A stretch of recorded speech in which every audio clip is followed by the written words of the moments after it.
যাদের ওরিসের সমস্যা, এই রোগটা কিন্তু খুব কঠিন একটা রোগ, খুব ভয়ানক একটা রোগ। পৌরাণিক চিকিৎসা খেয়াল করেন, যাদের ওরিস আছে, পাইলস আছে, গ্যাস হয়, তাদের জন্য খুব গুরুত্বপূর্ণ একটি চিকিৎসা। আপনি খুব খেয়াল করবেন, শিয়াল মুদ্রা পাতা চিনেন? 5টি পাতা, 5টি গাছ নেবেন, 5টি গাছের মূল কাটবেন, এটাকে একসাথে করার পরে যতটুকু হয় এতটুকু পরিমাণ ডালিম পাতা নেবেন। ডালিম পাতা এবং শিয়াল মুদ্রা পাতার শিকড়কে একসাথে করে এটা ছেঁচে নেবেন।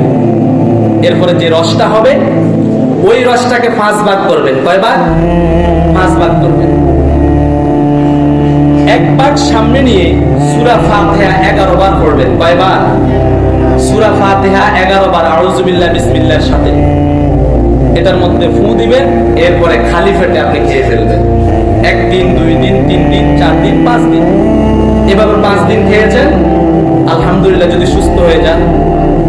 যদি আপনি অসুস্থ থাকেন, সুস্থ না হন, আবার পরের মাসে এইভাবে ঠিক সেম এই সিস্টেমে 5 দিন আবার এইভাবে খাবেন। এরপরেও যদি আপনি সুস্থ না হন, এরপরে আবার পরের মাসে 3 নম্বর মাসে আবার আপনি এভাবে 5 দিন খাবেন। আল্লাহ রাব্বুল আলামিনের কোরআন সাক্ষী, ওয়াল্লাহি কোন মানুষ যদি ঈমানের সাথে, বিশ্বাসের সাথে এই আমলটা করতে পারে, অবশ্যই আল্লাহ রাব্বুল আলামিন তাকে এই ফাইলস, গ্যাস, এত ভয়ঙ্কর রোগ থেকে আল্লাহ তাআলা হেফাজত করবেন। সুবহানাল্লাহ বলতে পারলেন না?